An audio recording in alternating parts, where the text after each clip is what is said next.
ಪಾತ್ರಕ್ಕೆ ಸೂಟ್ ಆಗುವಂತವ್ರು ಯಾರಾದ್ರೂ ತುಂಬಾ ಸ್ಟೇಜರ್ ಇರುವಂತವ್ರು ಕರಾವಳಿ ಭಾಗದವರು ಮಾಡಬೇಕು ಅಂತ ಮೊದಲಿಂದನೂ ಐಡಿಯಾ ಇತ್ತು. ಅವಾಗ್ಲೂ ಇತ್ತು, ಇವಾಗ್ಲೂ ಇದೆ. ನಮ್ಮ ಪುಣ್ಯಕ್ಕೆ ಅವ್ರು ಬಂದ್ರು, ಒಪ್ಕೊಂಡು ಬಂದ್ರು.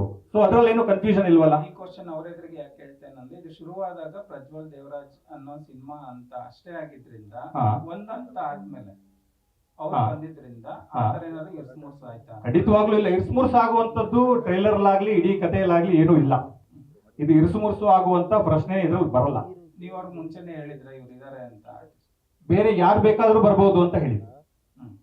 ಯಾವ ದೊಡ್ಡ ಕಲಾವಿದ್ರು ಬೇಕಾದ್ರೂ ಈ ಪಾತ್ರ ಮಾಡಬಹುದು ಅಂತ ಮುಂಚೆನೆ ಅವ್ರಿಗೆ ಅಪ್ಡೇಟ್ ಮಾಡಿದ್ರು. ಸರ್, ಈಗ ಡಬ್ಬಿಂಗ್ ವಿಚಾರವಾಗಿ ಗುರು ಸರ್, ಡಬ್ಬಿಂಗ್ ವಿಚಾರವಾಗಿ ಪ್ರಜ್ವಲ್ ಅವ್ರಿಗೆ ಈ ಸಿನಿಮಾ ಶುರುವಾದಾಗ ಏನಾದ್ರು ಮಾತುಕತೆ ಆಗಿತ್ತಾ, ಅಥವಾ ಈಗ ರಾಜ್ಬಿ ಶೆಟ್ಟಿ ಎಂಟರ್ ಆದ್ಮೇಲೆ ಈ ರೀತಿ ಸಮಸ್ಯೆ ಏನಾದ್ರು ಉದ್ಭವ ಆಯ್ತು? ಇಲ್ಲ, ಖಂಡಿತವಾಗ್ಲೂ ಸರ್ ನಿಮ್ಮ ಬಗ್ಗೆ ವಿವಾದ ಇಲ್ಲ, ಖಂಡಿತ ನಿಮ್ ಬಗ್ಗೆ ನಮ್ಗೆ ಗೊತ್ತಿದೆ. ಆ ರೀತಿ ಅಲ್ಲ, ಅಂದ್ರೆ ಈಗ ಒಬ್ಬ ಆರ್ಟಿಸ್ಟ್ ಆಗಿ ಹೇಳ್ತಾರೆ. ಗುರು ಸರ್, ದಯವಿಟ್ಟು ಅದು ಕ್ಲಾರಿಟಿ ಹೇಳಿ. ಖಂಡಿತವಾಗ್ಲೂ ಇಲ್ಲ. ಯಾಕಂದ್ರೆ ಅವ್ರಿಗೆ ಮುಂಚಿತವಾಗ್ಲೂ ಗೊತ್ತಿತ್ತು. ಪ್ರಜ್ವಲ್ ಅವ್ರಿಗೆ ಬಹಳ ಕ್ಲಾರಿಟಿಯಾಗಿ ಹೇಳಿದ್ವಿ, ಈ ಪಾತ್ರನ ಯಾರಾದ್ರೂ ಒಂದು ಬಹಳ ಯೂನಿಕ್ ಸ್ಟೇಜ್ ಇರೋರು ಮಾಡಬೇಕು.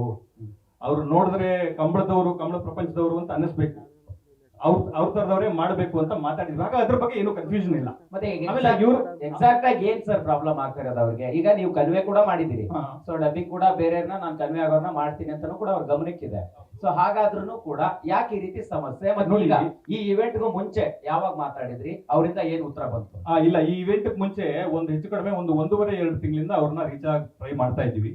ಅವರು ಶೂಟಿಂಗ್ ಅಲ್ಲಿ ಇದಾರೆ, ಬಿಸಿ ಇದಾರೆ, ಸಿಗ್ತಾರೆ ಅಂತ ನಮಗೆ ಕಮ್ಯುನಿಕೇಟ್ ಆಗ್ತಾ ಇದೆ. ಆಯ್ತಾ? ಆದ್ರೆ ನಾನು ಈ ಸಿನಿಮಾಗೆ ನಿರ್ದೇಶಕನೂ ಹೌದು, ನಿರ್ಮಾಪಕನೂ ಹೌದು. ಹಾಗಾಗಿ ನಾನು ನನ್ನ ಕೆಲಸಗಳಲ್ಲಿ ಬಿಸಿ ಇದ್ದೀನಿ. ಇದನ್ನ ಕಮ್ಯುನಿಕೇಟ್ ಮಾಡೋದಕ್ಕೆ ನನ್ನ ಟೀಮ್ ಇದೆ. ಅವ್ರು ಕಮ್ಯುನಿಕೇಟ್ ಮಾಡ್ತಾ ಇದ್ದಾರೆ, ಅವ್ರು ಬಿಸಿ ಇದ್ದಾರೆ, ಸಿಗ್ತಾರೆ, ಹೇಳ್ತಾರೆ ಅಂತ ಅವರ ಮ್ಯಾನೇಜರ್ ನಮ್ಗೆ ಕಮ್ಯುನಿಕೇಟ್ ಮಾಡ್ತಾ ಇದ್ರು. ಆದ್ರೆ ಈ ಸಮಸ್ಯೆ ನಿನ್ನೆ ರಾತ್ರಿವರೆಗೂ ಇರ್ಲಿಲ್ಲ. ಓಕೆ, ಅಲ್ಲ ಪ್ರಜ್ವಲ್ ಅವ್ರ ಜೊತೆಗೆ ನೀವು ನೇರವಾಗಿ ಮಾತಾಡಿದ್ದೀರಾ? ನಾನು ಮಾತಾಡಿ 1-2 ತಿಂಗಳಾಗಿತ್ತು. ಏನ್ ಕಾರಣ ಸರ್ ಅಲ್ಲಿಂದ ಇಷ್ಟು ಗ್ಯಾಪ್ ಆದ್ರೂ? ಇಲ್ಲ, ನನ್ನ ಎಲ್ಲಾ ಮೆಸೇಜ್ಗಳಿಗೂ ಎಲ್ಲಾ ಫೋನ್ಗಳಿಗೂ ಅವ್ರದ್ದು ರೆಸ್ಪಾಂಡ್ ಮಾಡ್ತಾ ಇಲ್ಲ. ಏನಾದ್ರೂ ಸಮಸ್ಯೆ ಇದ್ರೆ ಮಾತಾಡಿ ಅದನ್ನ ಸರಿ ಮಾಡ್ಕೊಳ್ಳೋಣ ಅಂತ ಬಹಳ ಸಾರಿ ಪ್ರಯತ್ನ ಪಟ್ಟಾಗ್ಲೂ ಅವರು ಫೋನ್ಗೆ ಸಿಗ್ತಾ ಇಲ್ಲ.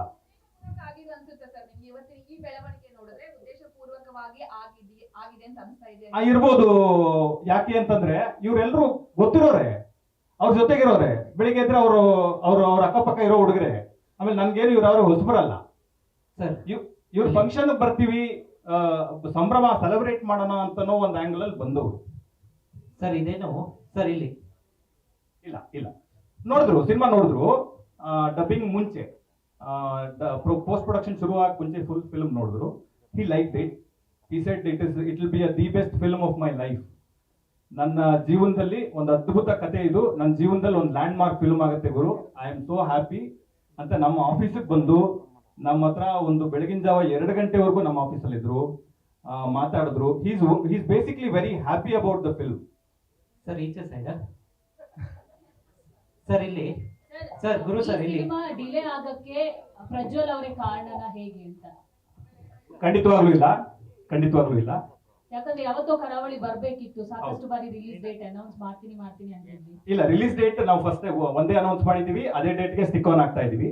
ಡಿಲೇ ಆಗೋದಕ್ಕೆ ಖಂಡಿತವಾಗ್ಲೂ ಅವ್ರ ಕಾರಣ ಅಲ್ಲ. ಡಿಲೇ ಆಗೋದಕ್ಕೆ 100 ಕಾರಣ ಇದೆ. ಅದೇನು ಅಂತಂದ್ರೆ, ಒಂದು ಈ ತರದ ಒಂದು ಬ್ಯಾಕ್ ಡ್ರಾಪ್ ಇರೋ ಫಿಲ್ಮ್, ಐ ಆಮ್ ಶೋರ್ ನಿಮ್ಗೆ ಟ್ರೇಲರ್ ನೋಡಿದಾಗ ನಿಮ್ಗೆ ಗೊತ್ತಾಗತ್ತೆ.